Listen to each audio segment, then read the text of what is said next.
Pag-amin Julia Barreto, isinapubliko na ang lihim na relasyon nila ni Lucas Lorenzo.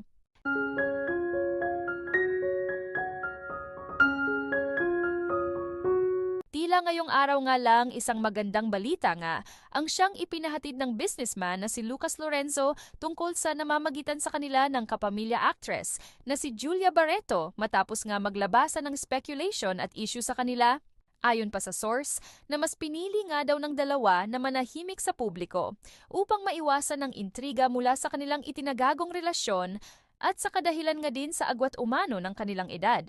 Usap-usapan nga din sa social media na si Lucas nga daw ang siyang nagsusustento sa pangangailangan ng dalaga ngayon at niregaluhan pa nga daw nito si Julia ng isang mamahaling sasakyan. Sa pagkakataon na ito ay inimbitahan nga din si Julia sa reality show na Fast Talk with Boy Abunda at dito ay napag-usapan nga ang takbo ng buhay pag-ibig nito.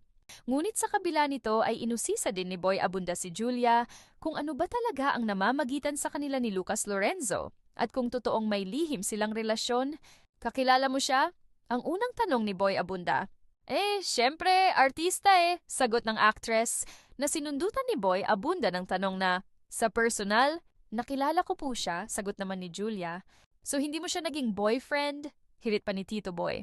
Hindi po, mabilis namang sagot ni Julia. Hindi rin daw sila naging mag-MU or nagkaroon ng mutual understanding. Kaya pangungulit ni Tito Boy, close friend, male friend.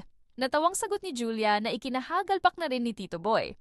Ginamit lang daw niya litratong kasama niya si Julia para sa kaniyang upcoming new business para umano mahikayat niya ang sambayanan. Samantala tila, marami namang netizens ang siyang nagkomento at nagbigay ng kani-kanilang reaksyon mula sa tinatagong relasyon nila Julia at Lucas. Masasabi nga daw nilang parang animoy mag-ama na ang tingin nila sa dalawa sa tuwing ito'y magkasama at masasabi nga daw nilang hindi bagay ang dalawa sa isa't isa.